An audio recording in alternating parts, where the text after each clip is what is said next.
All right, so welcome back to another white boy with a podcast. Another white boy with a podcast.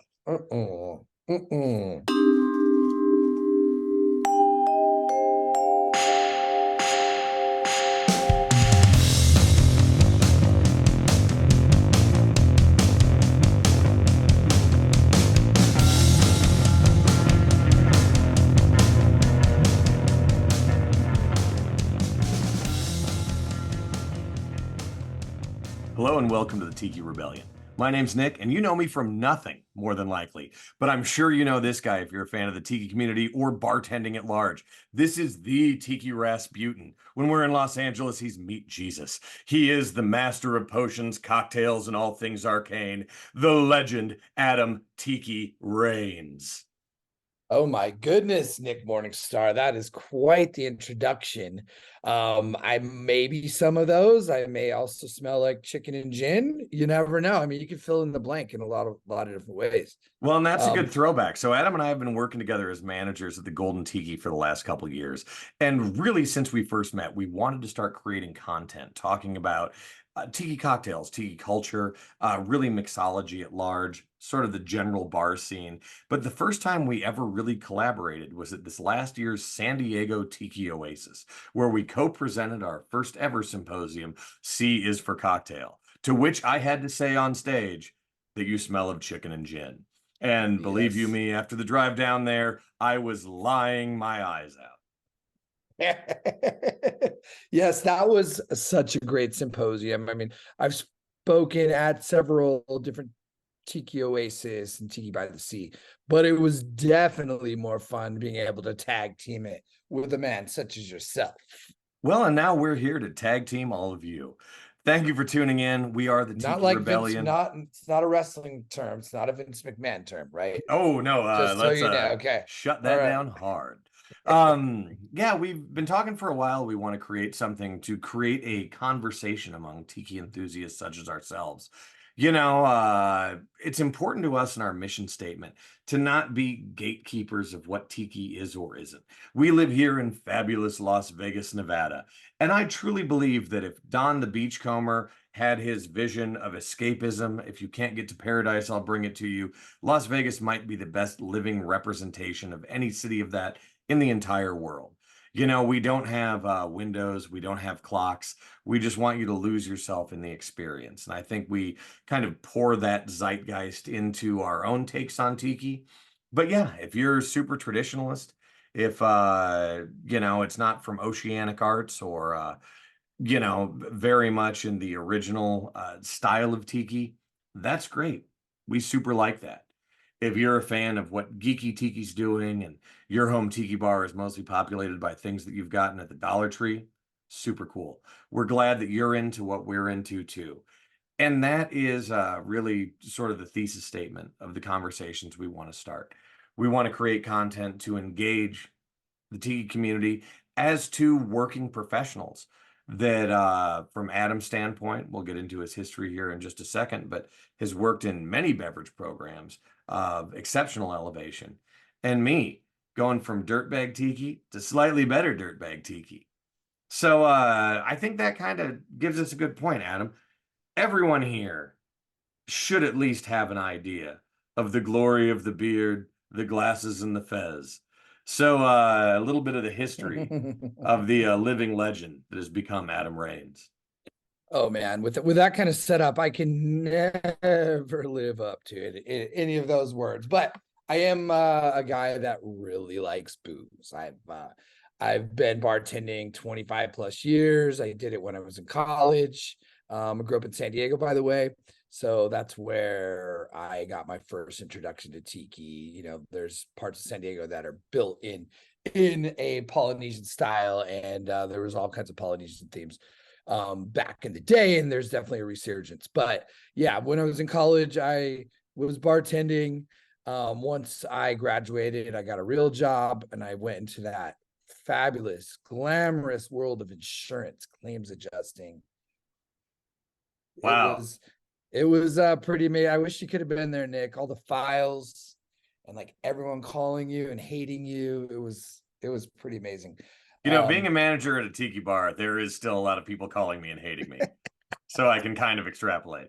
Right. You get a little bit more love on occasion though. But yeah, all that glamour got to me, and me and my wife, my lovely wife Heidi, we decided to move to Las Vegas and get back into the beverage industry and pursue the career of bartending. And all over Vegas, I've worked from fine dining to cocktail bars. I've started a program. I worked for celebrity chefs, and been all around the gamut of different Vegas venues, including a strip club.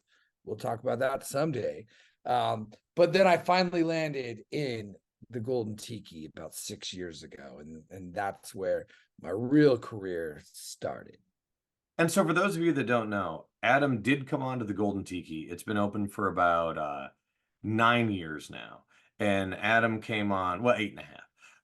Adam came on about 6 years ago as the master of potions, elixirs, and the arcane, to take over what could be very easily considered a very middling and fledgling bar program. I don't think anyone that went to the Golden Tiki in the first few years would have really had their socks knocked off by the cocktails they were being served. And you undertook a rather Herculean task of dealing with somewhat opinionated and occasionally difficult owners and trying to filter that through your prism of excellence and execution, consistency, hospitality, and have really been, again, it's Sisyphus always pushing the boulder uphill.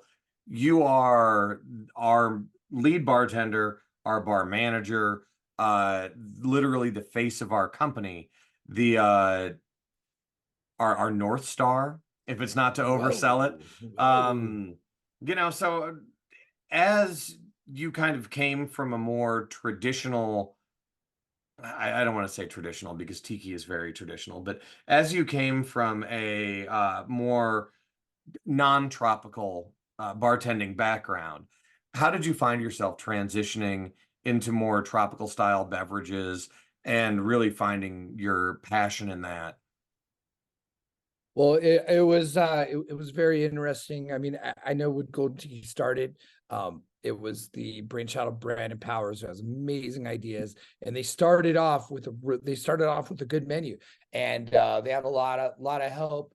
But as you know, that bar is a beast. So they started off with grandiose ideas, but then just the realities of a 24-hour bar where you have a different demographic nearly every 4 hours. It turns into a different bar while you're doing live entertainment, while you have tiki heads, you have cocktail nerds, you have dive bar people, you have gaming, And random tourists.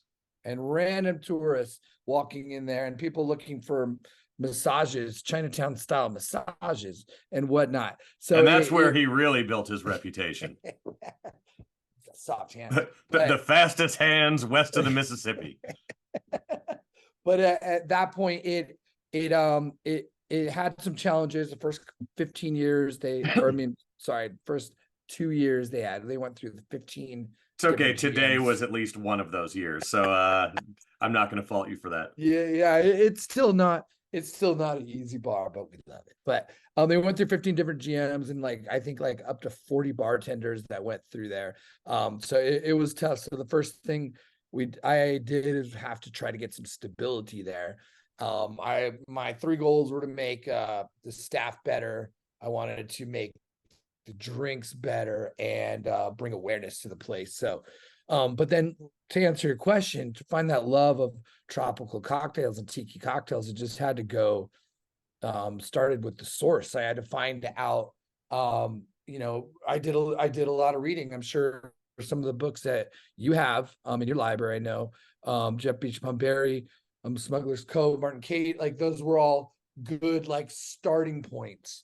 And then playing around with the recipes and knowing that the ingredients that they had back then aren't the same as they are now. So, I love that expression, you honor tradition, but you're not a slave to it. So you have to honor that tradition, but then also realize that with new ingredients that you have to make those work, and you're going to have to alter. You can't do most of those recipes. You can't do them the letter. A lot of them you can't do to the letter and get the best results. You have to be able to tweak them a little bit.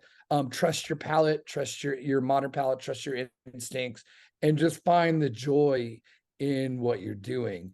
And through that, you know, especially Don the Beach cocktails, like just all that citrus, I learned that they're not necessarily, they don't have to be out of balance. They don't have to be overly sweet or overly boozed, even though a lot of them are pretty rich and boozy. But that was just that was part of the joy in it. So yeah, that's really interesting to me. You know, basically what I'm gathering from what you've said is that before you came on to Golden Tiki, you had a lot of mixology background, but nothing with tropical or exotic cocktails.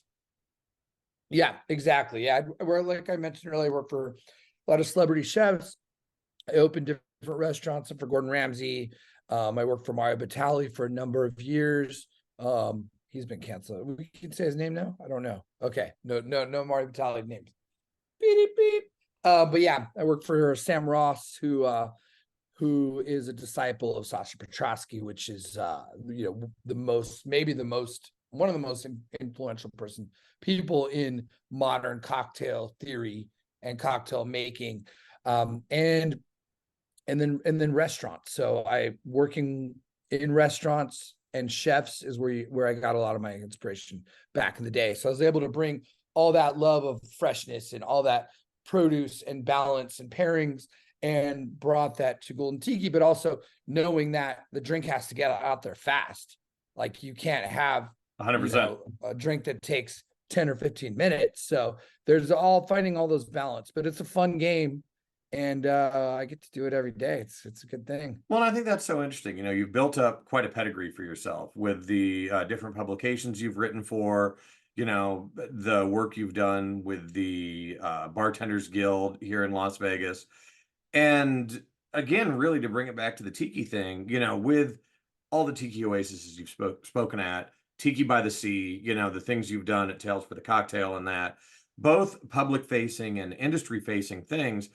I think it's really cool that you came into Golden Tiki with that mixology background, but not necessarily like a dyed-in-the-wool student of Vic Bergeron or, you know, Don Beach, Stephen Crane, any of that. Like, I'm sure you were peripherally aware of it, learning your classic cocktails, but within 5 short years, and let's be honest, that is a short amount of time in a professional career, you've been able to position yourself as an industry leader. And I don't do this often, but I tip my cap to you, sir. It's quite admirable.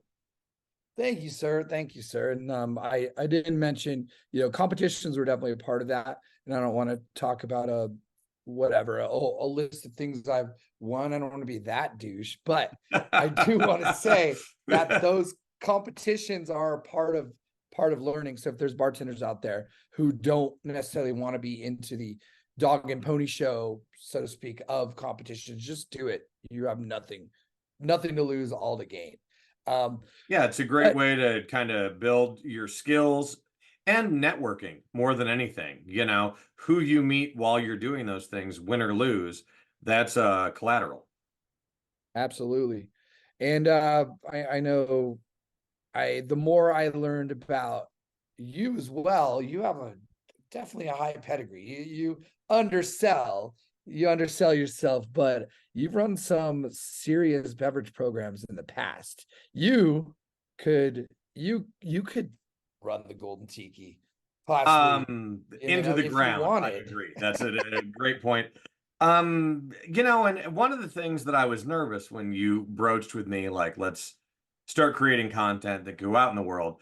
The majority of my background is made up. Up until I was 32, I was a homeless gypsy. I would find cans on the street and make origami out of them and trade those for change to make food. Strong hands to bend cans. Yeah, no, I couldn't afford snips. So it was literally, I don't know if you can see these meat hooks, but I would just rend the aluminum by hand to bend it to my will. And yeah, I, you know, got along with that for about 32 years. And there was an incident I'm not going to get into. but I had to flee Alabama. And hopefully, it's one of the reasons I agreed to Tiki. I don't think there's a lot of people into Tiki in Alabama, so I'm hoping the anonymity stays good. The mustache and glasses may be a lie. Who's to say? But yeah, at a certain point, it's all been honest, but at a certain point, I washed up in the bleeding edge of Tiki, in the heart of tropical escapism, Des Moines, Iowa. And I've been there. you have been there, and I'm sorry.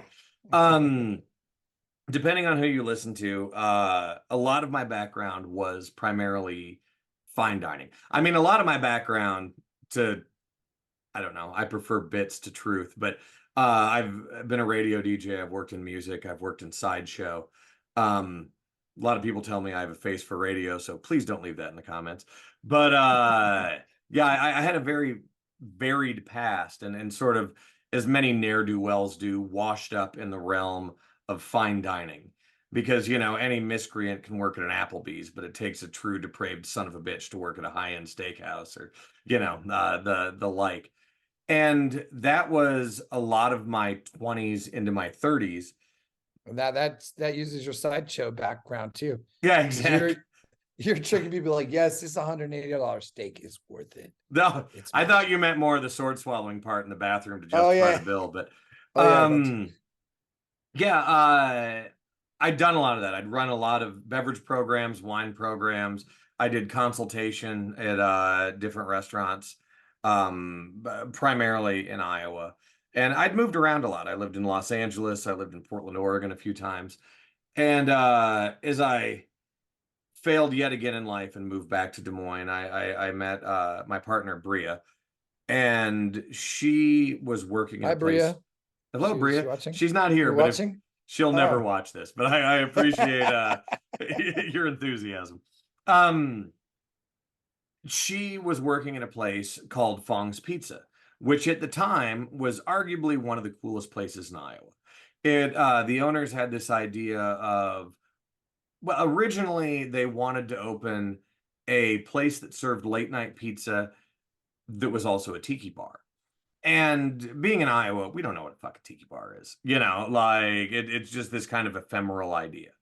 And when they were looking for locations, there was a restaurant called King Ling Lo that was Des Moines' oldest Chinese restaurant, and it recently had a fire. The family had decided to relocate rather than rebuild, and they had this inspiration that what if we were to take this pizza concept and pay homage to the history of Chinese American cuisine that was served there? And so it was Chinese food on a pizza, as well as a tiki bar. And it really took off. And so, yeah, when they were in about their 6th year, I think, I came on as a manager, and not long after that became GM. Ran the beverage created program. Created the crab rangoon pizza. I did not create the crab rangoon pizza. Oh, that predated me, but that was our number one seller. Elton Brown was a huge fan of ours, and it was super fun because everyone says, "What the fuck is there to do in Des Moines, Iowa?" And if you're traveling in there as talent, it's come to Fong's Pizza. So it was really fun. I got to meet some super cool people. That's how I got to know Flogging Molly. One of my greatest achievements, I got a genuine couple laughs out of Jim Gaffigan when he came through. Yeah, it was neat. I've been on the Food Network on Best Thing I Ever Ate through them. And it was really interesting because before that, I'd always run beverage programs where money was no object. Put together whatever cocktail you want, charge whatever you want. That's the level of clientele we have. Whereas with Fong's, first off, in Iowa, there just aren't that many good rums available in the state. I remember when I first discovered Smith & Cross, I came up with a drink featuring it, and then the state delisted it like a week later. I was just like, all right, well, thank you kindly. So what does Iowa have against Smith & Cross? Yeah, exactly. Well, they got to make room in the warehouse for yet another birthday cake flavored whiskey. Or not whiskey, I'm sorry, vodka. And probably another peanut butter flavored whiskey. But yeah, I really kind of had this uphill battle where it was like, I can't do traditional tiki because I can't get those ingredients. and I can't bring my price point to that. Where I was in downtown Des Moines, if I'm flirting with $15, $16 a cocktail, like that's highway robbery. I mean, before that, I had opened the first ever craft cocktail bar in Des Moines. And we were literally having 300-pound ice blocks brought in from Chicago that we were hand carving down with our $700 Japanese ice saw. You come in 4 hours before the shift, we're making all our own syrups, separating all our own egg whites. And it seemed like a really great idea. We had some really great drinks.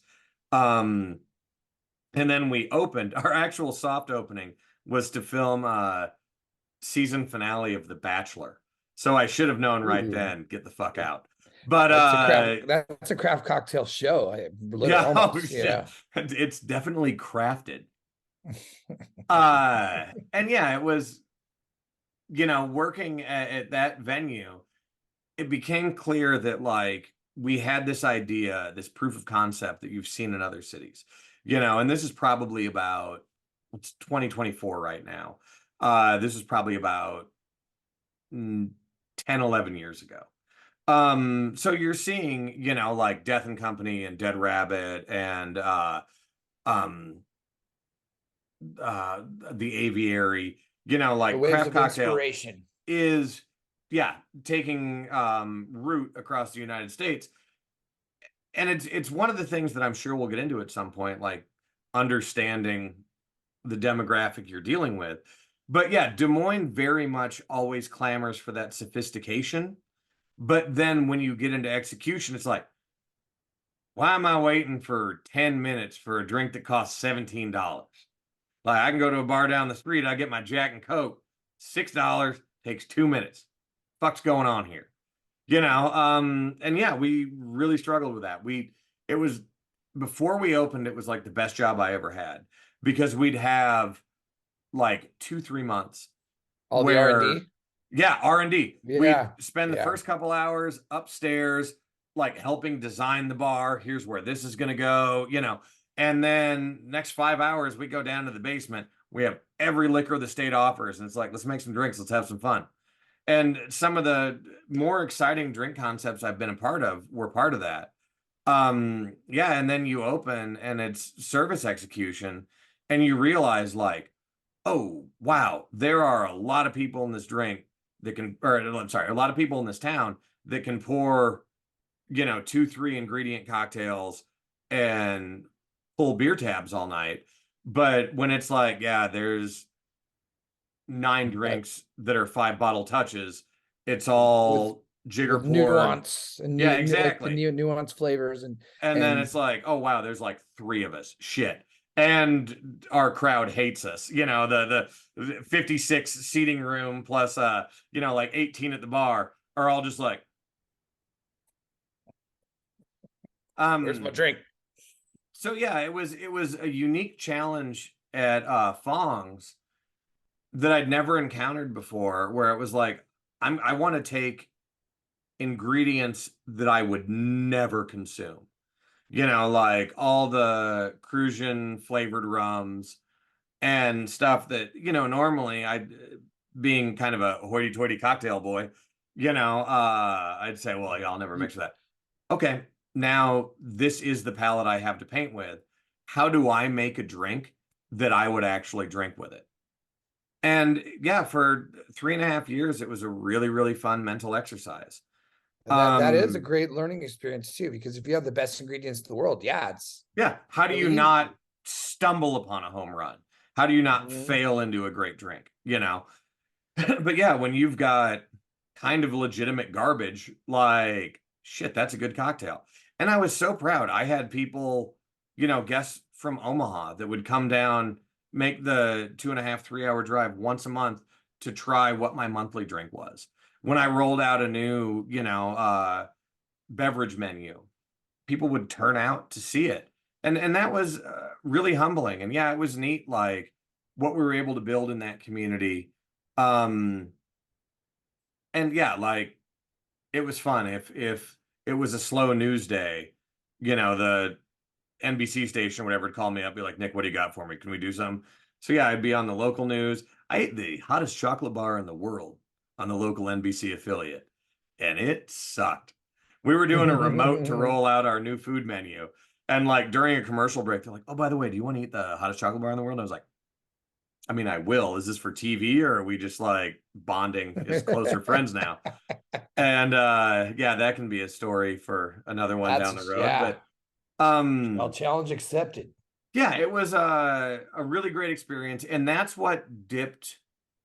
I was aware of Tiki. When I lived in Los Angeles, I worked at the Flemings at LA Live.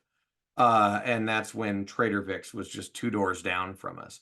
And that's where I'd go after work. I Oh, don't know, that sometimes on close. breaks during work, like, whatever, I don't work there anymore. Fuck them. Right. And growing up, yeah, I was primarily raised by my grandparents. So I was aware of that kind of mid-century culture. You know, I grew up loving Johnny Carson and you know, watching kind of more retro entertainment. My Three Sons and the what's the one with the fucking identical cousins? The Patty Duke Show.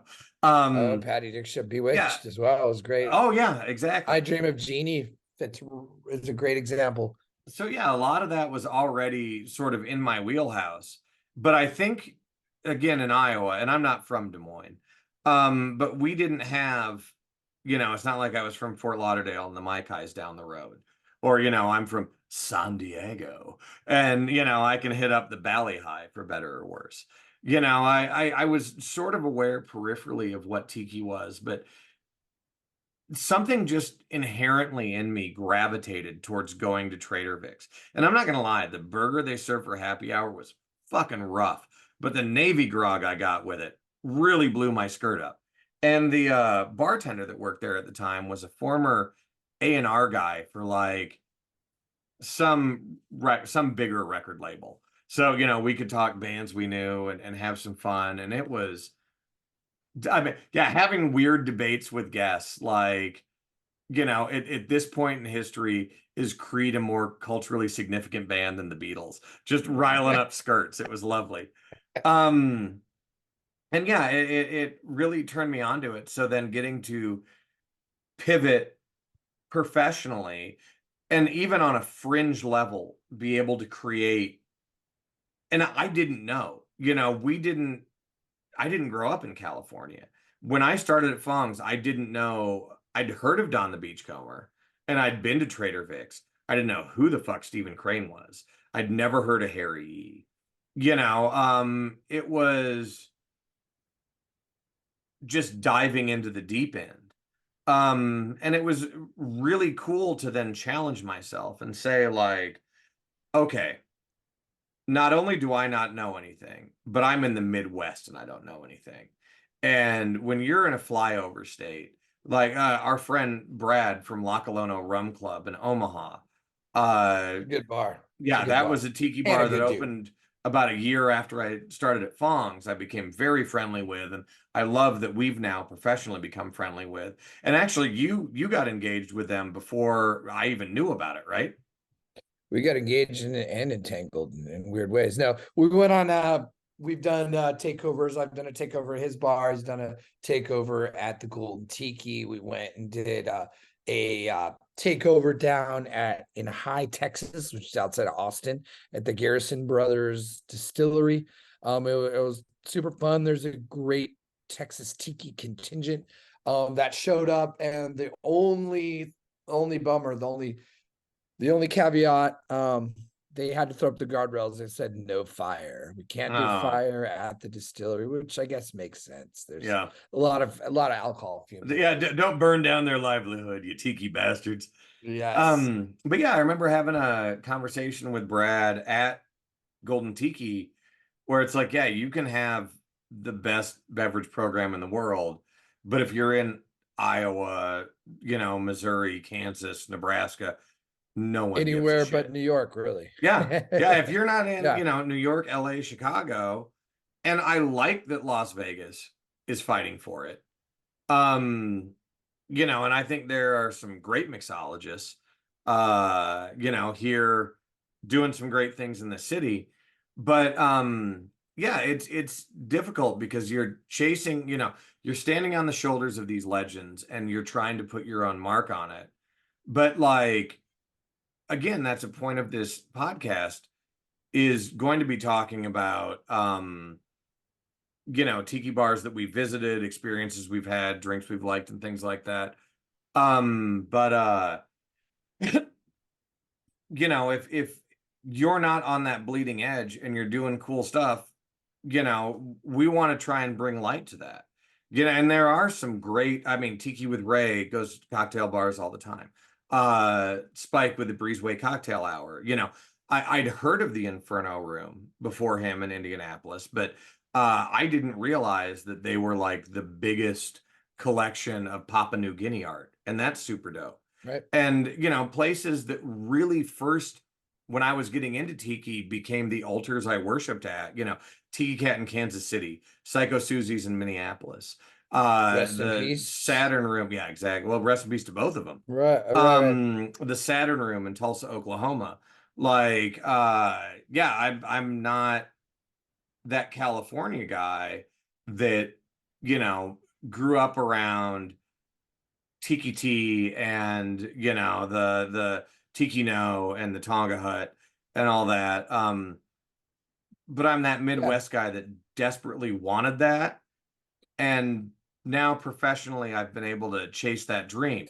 So yeah, if you think about it, in the Midwest, you guys, in a place where there could be 2 feet of snow at times, will need a tiki bar more than anyone else. Who wouldn't need a tropical excursion or escape in the middle of winter? Oh, 100%. When it's like -22 out with wind chill, sorry, California. It's cool you guys have your tropical bars, but we're literally freezing to death out here. Give us something. So anyway, we've kind of talked about some ideas, some theses, but the people that are tuning into the first episode of the Tiki Rebellion might want to know just a little bit about us, learn a little bit of our pedigree, because you could just be a handsome guy with a beard, and I could be a guy that just happens to own a computer and a microphone. So let's build our ethical appeal a little bit more. Adam Rains, what is your favorite tiki bar that you've ever gone to? Ooh, such a tough question. Coming out swinging, brother. Wow. Ouch. All right. So my answer, I think, will be partially based on nostalgia. It's not necessarily that I think the drinks there are the best or not even close to the best. Maybe I might think that, I might not. I don't want to say anything. Very non-committal. I love it. But growing up in San Diego, their Shelter Island was a place that it's kind of it's sort of a peninsula out into the bay. And I think I know where you're going. Yes, it's right by the airport, right in the bay, and we would go there. We would go there on the weekends because it was really cheap to just hang out there. My parents could get crack some beers, and we could go for a walk on the bay and hang out on a pier and look at all this cool Polynesian architecture. Like Humphreys by the Bay still has it. There's a lot of places that still has it. So you kind of just grow up seeing it all around. And there's that nautical culture there as well. There's loads of yacht clubs. There is there's a lot to it. And then on very few occasions, there were a few occasions when my parents got a bonus check, or they just felt like it. We would go and be able to spend a little bit of money and go on basically the most beautiful part of Shelter Island, arguably, is at the point where there's a place called the Bally High right there. If you've been there, beautiful 2-story Polynesian style building. Tom Ham is the one that founded it. There's a lot of history. It's like the 1950s, 1954, I believe. And beautiful locale, beautiful. There's a Polynesian decor. There is good examples of Polynesian and faux Polynesian art there. And there's inside, it's beautiful and elegant. It's not on the kind of cluttery tiki like you might see That's not even a good example, but it does have really good art in there, but the magic really is kind of that beautiful view of San Diego and the water. And that just brings you, just oozes tropicality. Is that a word? Tropicality? I It think it is is. now. It, It's my it favorite is. flavor of Kool-Aid, tropicality. So shall it be. Oh, and well, yeah, you can have some good food there, and the drinks are definitely very spirituous. The Mai Tai, I think they boast millions of Mai Tais sold. It is not necessarily, if you were scrutinizing it, you wouldn't say it's balanced. You could degrease an engine with it. Yes, it's the first couple sips, you're like, whoa, something's happening here, and then, but by the time you to argue on their behalf, by the time you're a third of the way down, your smile is real. It's plastered on there, and then you're like, wow, I think I could do a few of these. This drink has turned me into Cesar Romero's Joker. I don't understand. But I would say, I mean, and you could argue maybe that's not necessarily a tiki bar, or like many tiki bars, you could say it's a Polynesian style restaurant with a beautiful view, but I think it's in there. And for me, it's my first experience. Well, I think you bring up a great point there, is something that we will discuss multiple times throughout this podcast, throughout this whatever journey we're on. What is tiki? Is it a tiki bar? You know, is the Bali High doing a non-traditional Mai Tai, you know, in a Polynesian decorated somewhat space that has a beautiful, almost 360-degree view of water with the goof on the roof? Is it a tiki bar? Is the place I ran in Des Moines, Iowa, not really serving any traditional drinks? Was I a tiki bar? These are the kind of discussions that we will get with. And yeah, I love that you threw down the Bali High. Like, we're gonna come out in a weird way, very exciting and controversial, because, like, yeah, if you want to talk about history, it's a fucking tiki bar. If you want to talk about their drinks, like, holy shit, you know, and this will divide people, because there are cats out there, much like yourself, that want to drink because they want the balance, they want the nuance, they want to say, wow, this is the cool thing about tiki. We've taken all these sharp, aggressive flavors that could run over any other drink. We're going to throw like 7 of them in a glass, and we're going to find harmony, and we're going to find balance.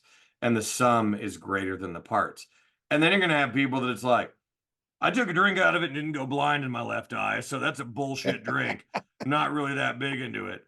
And who's to say who's right? Nico's Rum Barrel. Nico's Rum Barrel. You know, well, yeah, I mean, something you can enjoy at the Golden Tiki, and that is something Nick had a major hand in.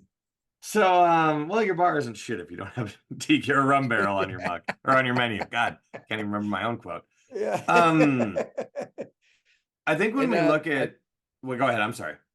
No, I was just gonna say, I didn't mean to cut you off. I just wanted to. I know you're probably gonna get to it, but I'm really interested to find out your favorite tiki bar, because you tend to have a lot of strong opinions, and there's nothing strong about me at all, except for my liver. Because there's a lot of ways it can go. No, yeah, and I've put a lot of thought into this, and like everything, I'd prefer to be wishy-washy and non-committal. I always look at things as where I'm at in my life. When I was running Fong's, well, potentially my favorite tiki bar is the Trader Vic's in LA Live, because that's really my first applicable, oh wow, that's what this is. But again, there were parts of it that were great. Yeah, there were parts of it that were great. There were parts of it that weren't as great. But then once I entered that professionally and became a creator, I think it was the Tiki Cat in Kansas City, and that was something really special. It was below Hop Cat, which was this kind of like brewery restaurant. And it was like right across the street from the Riot Room, which is this dope venue. So it's like, yeah, I'm gonna go see Doyle or She Wants Revenge or like some good show there, but like I'm gonna go to Tiki beforehand and make some bad choices. They made their own toasted coconut cream. And I have to say to this day, their painkiller was transcendent. It was just a neat space. It was unique.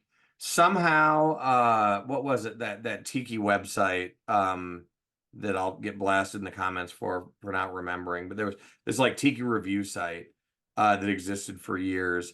Um, for some weird reason, like their first year, they beat the Mai Kai as like the best tiki bar in the United States.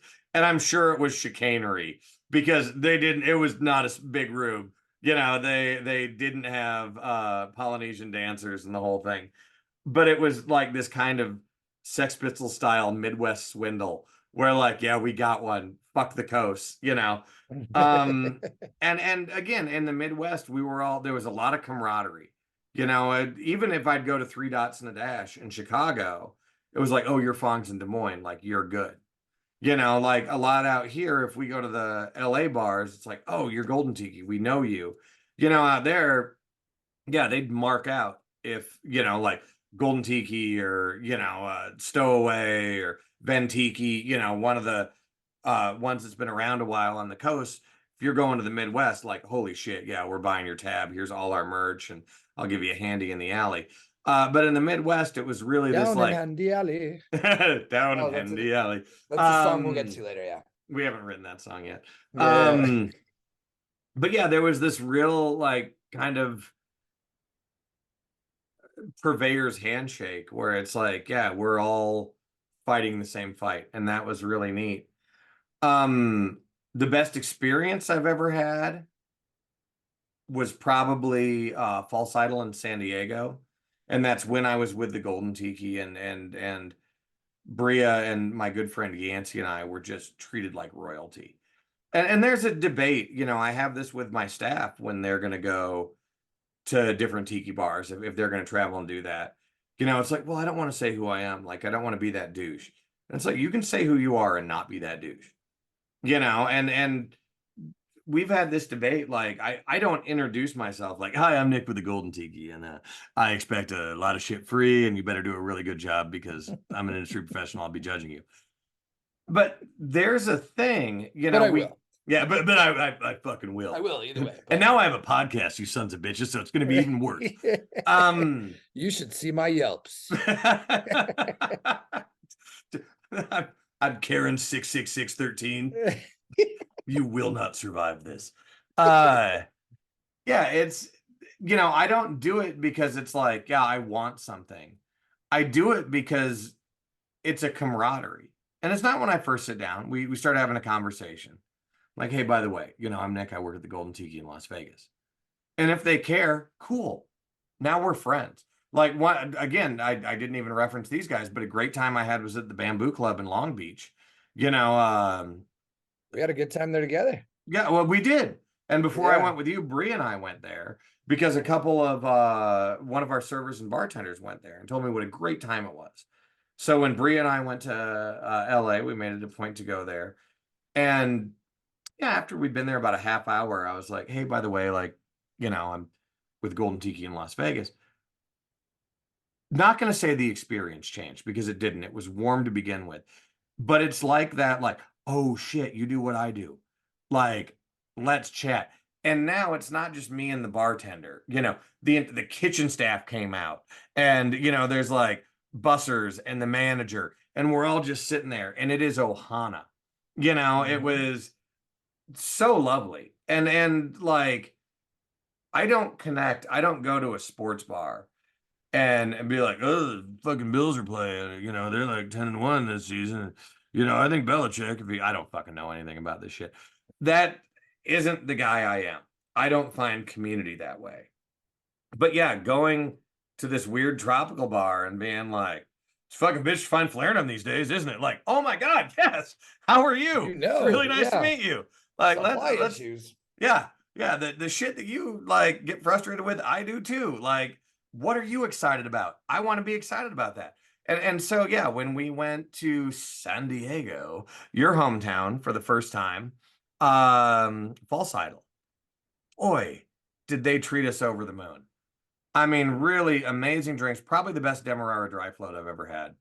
Um, and it was, yeah, it was really, really magical for that snapshot in time. So that is one of my favorite tiki bar experiences. But I'm gonna go one more, because So that's what this is you about. asked, we talked about one, your favorite one. You went two, three. Let's make it four. I love it.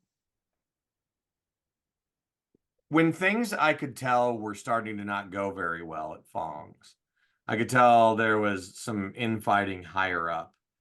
And when I left the company, we were looking at our national expansion. I had investors in Portland, in Phoenix, and in Colorado, and we were gonna start moving on. And I'll never remember. I can't remember what happened one day, but I came home, and we'd recently been in Denver. We were actually location scouting. That's where my family is, so I wanted to do that. And I came home and said, I think we should still move, but not move with the company. I don't think the company's going to do very well. And Bria said, well, where are you thinking? And I said, Las Vegas. I have friends that have lived here, and she'd never been here before. She's like, you want to move to fucking Las Vegas? Because everyone thinks it's the Strip. It's like, no, I don't want to move to the Strip. Like, no, no, no. But like Las Vegas, it's got a world-class food scene, world-class cocktail scene. Good shows come through a lot. There's just neat things that go on there. Let's look at it. So we got cheap flights and cheap hotel rooms and came out here. And this is going to sound cheesy as hell, but for the first time ever, we came to the Golden Tiki. And boy, did that blow my mind. It is such a thing. Being a guy from the Midwest that's trying so hard that no one gives a shit about. Okay, admittedly, like Eve Bergeron, Jeff Barry, and Otto were really cool with me with the Tiki Oasis I went to. And even if Tiki it Oasis, was Arizona, right? Tiki Oasis in Yeah. Arizona, 2017, even if it was just lip service, they did a really good job of making me believe they didn't think I was a fucking moron. But yeah, just going in there, the waterfall in the front, you come in and the everything, the isness, the animatronic birds, the velvet paintings, the dicks everywhere, the shrunken heads, which, going back almost 4 years ago, weren't near as prodigious as they are now. Wow. Yeah, we have a lot From now. a guy doing his best in the Midwest, where the majority of your clientele doesn't give a shit about it, like it was a mecca. And again, I'm not a trad tiki guy. I think tiki should evolve. And we'll get into this in future episodes, but if you only define your prism as a limited amount of things, you have a limited amount of potential, and time will out. And I loved that there was like this dip in traditional, but like also kind of some sleaze core and just this weird thing. And talking to A back when little bit Jason Hughes pirate. was Yeah. bartending there, like, yeah, we had bands. We had a band come on at like 3 a.m. last night. I'm like, what the fuck is this town? You got a band at 3 a.m. Holy shit. That sounds irresponsible. And yeah, it really, we both left. We came in twice while we were here for those 5 days looking for a place to live. And we both left just saying, like, God damn, that is one of the coolest spots we've ever been to. And we moved here to Las Vegas 3 weeks before shutdown because we are lucky. Oh yeah, right. That's right. That is right. And yeah, we Forgot both bounced about that. around a while and took some weird jobs and that. And now, there no job is perfect. There's never, like a full week where I'm like every day, like, fuck yeah, the guests are great, the staff's great, everything's going fantastic. But when you pull out big picture, I mean, I don't want to time gate when this came in, but like, U2 came in last night. I'm not even a fan of theirs, but that's a huge band. There are 2 in the morning. Yeah, yeah, Bono and Bono the and the Edge. Edge. You think hanging out to statistically, it. the number of people in the country that know who they are, that's a pretty big number. And what we've been able to do, like the Shrunken Heads with Doug Jones and becoming friends with Wee Man and throwing him his 50th birthday. And, you're giving a rum class to Eric Andre. Right, Yeah. right. Aaron Paul, Bryan Cranston, Yeah, those Aaron laughing Paul at what like we say on hounding you stage. on social media, like Adam, shrink my head. Um, yeah, it's really been, I as much as I appreciate it's easy to feel over my skis because it's like, yeah, I'm probably not that guy. Like this guy's that guy. But like I don't know if I've earned it yet. So yeah, it's the Golden Tiki is also one of my favorite tiki bars, even after everything that I've still been to. So when I get fired next week, remember that. Uh, so we've talked about tiki bars, but let's talk about, I mean, what's a bar without drinks, Adam? What would you say if you had to name your favorite tiki cocktail? And So that it can be an original. If it's like my favorite tiki cocktail is an Amaro. All right, that's on brand. no, I mean I think that's an easy one because we've talked about it before and like what is a tiki cocktail? And I don't want to take your quote, but anything that's served in a tiki bar is tiki. But I mean, I wouldn't necessarily go that far because I mean, you can blur the lines, but there's some things that, like, yeah, if you're drinking a Truly or a White Claw, I might argue it's not tiki. I But might that's want to not a poke a cocktail. hole in it too. Yes, but so that's an easy one for me. It's a classic. It has, and I like our version of it. It's not my version. It's the version that we had when I came on, but it is a Don the Beachcomber cocktail, the 3 dots and a dash. Obviously, it's that good that a bar, Let Us Entertain You, put their money behind Yeah. calling a very iconic bar that. Big Chicago Um, restaurant group. Victory. Victory. And yeah, of course it's Morse code for V, victory. After World War II, it was created, and I absolutely adore that cocktail. I think that's one that cocktail nerds, cocktail aficionados can enjoy. It's balanced. It has that savory aged Martinique rum, which just brings all kinds of there's that little bit of funk. There's almost sometimes if you have it by itself for the first time, you're almost like, do I like this or should I be drinking this? This is poison after all. But it I might has be able to its run my boat with this. What and it is like savory umami. And in our version, we have Dominican rum to kind of mellow that out a little bit.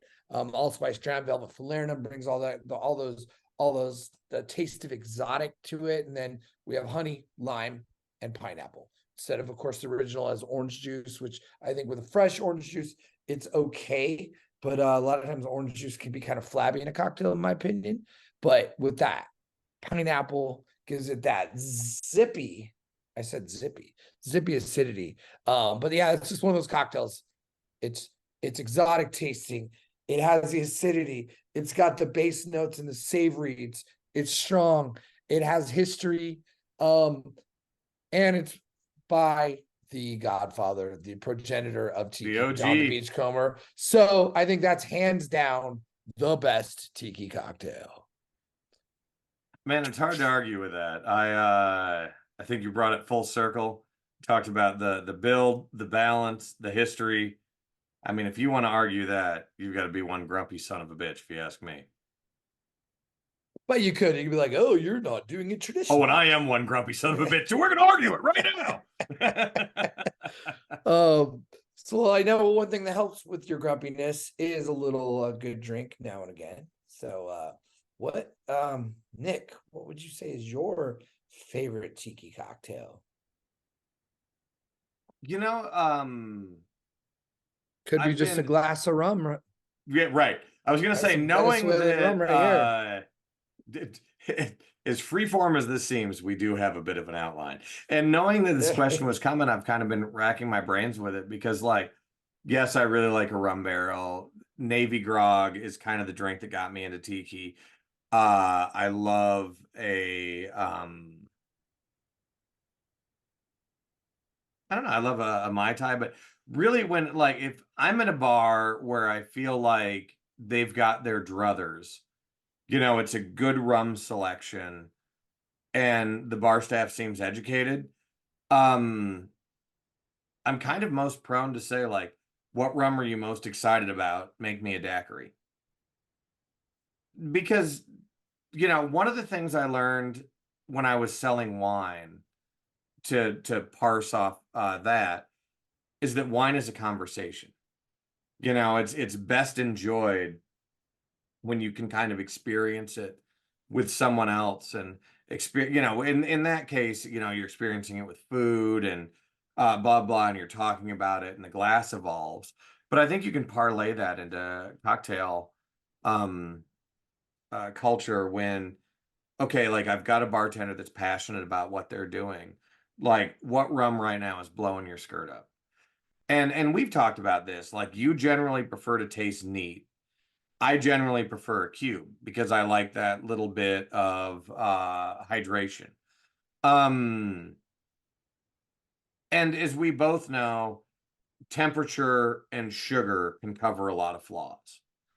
So, maybe I'm in a market where they don't have like the full, Foursquare book of business or the real McCoys or whatever, but they just got in some rum that maybe I'm not that familiar with, and the bartender's gassed on it. Even if I've had it 30 times, like if they're marking out, fuck, now I'm excited. Like, okay, maybe I've been sleeping on this rum. Like I've had the El Dorado 12 quite a few times, but like the way you're selling it to me right now, like I want that. Okay, make me a daiquiri. Maybe. And if they bang that drink out, like there's a reason that's a ubiquitous cocktail. Like it's elegant, it has balance, but it's spirit forward enough, like, yeah, this is the rum. And I mean, maybe that's a cop out because, a lot of tiki drinks are Wait, it's taking, not. It's not in like a big yard. yeah, like Oh, you better have a fucking sorry, I'm blender. I want messing up. strawberry guava, um, top it with Grand Marnier and Hennessy. Uh, but yeah, I mean, it's not necessarily like a tiki cocktail in that you're not taking 2 to 3 to 4 sometimes different rums from different regions and blending them to get the best aspects out of those. And while I do enjoy that, like I really like bringing the focus in close and saying like, okay, yeah, you have this specific rum, you love it. I've learned tea punches don't always hit with me as much because you don't have the chilling and sometimes the sugar doesn't always dissolve Right. well. If you do traditional, yeah, Yeah. it can be rough. We're not ready for it. Our American palates aren't always ready for that. Yeah, I'm not near tropical enough. Look how pale I am. Like I can't be consuming rum like that. Good God, I'll die. But yeah, I think a well-crafted daiquiri with what you're most excited about really hits me up. I love that because that daiquiri is why. I mean, I think we can on another episode we can talk about what is the anatomy of a tiki cocktail and what guidelines there should be. So some people might argue, oh, it's not tiki, it's Caribbean, it's Caribbean cocktail. But either way, it is one of the most perfect cocktails that there is. Like you said it, because it has elegance, it's linear in the point that it is so refreshing and it's so balanced, the acidity and then the sweetness and then the rum, and you can always taste the rum when it's made right. So it's great. It's great. So I think that's a great answer. We're gonna probably drink some daiquiris Very later on. soon. Very soon, I Yes, hope. And absolutely. Adam, I think your answer is great, and that shows why you've been an expert on John Taffert's Bar Rescue show. If you haven't seen it, definitely don't watch most of them. They can be insufferable. But the episode from Horseshoe Bend, Idaho. Horseshoe Bend, Idaho, where Adam Raines helps to save a small town bar as the bar expert. Literally one night a week as I'm going to sleep, I put that on. And Yeah. so again, we're talking pedigree here, folks. This isn't just us saying you should listen to us. It's not Potato a bunch of faced red fucking beat anger John Taffert has right. hitched his wagon to this handsome individual right here. Oh, my brother. Yeah, we're not just a bunch of flop dicks, just out here, just But also we're not flapping our not that. gums. Yeah, of course. No, but we do love this. We love tiki. We love food and beverage. We love the culture. We love music. So we'll probably be talking a little bit about a lot and a lot about nothing, Yeah. and at the same time. But I'm happy, really happy that we can have some time to sit down, have a cocktail.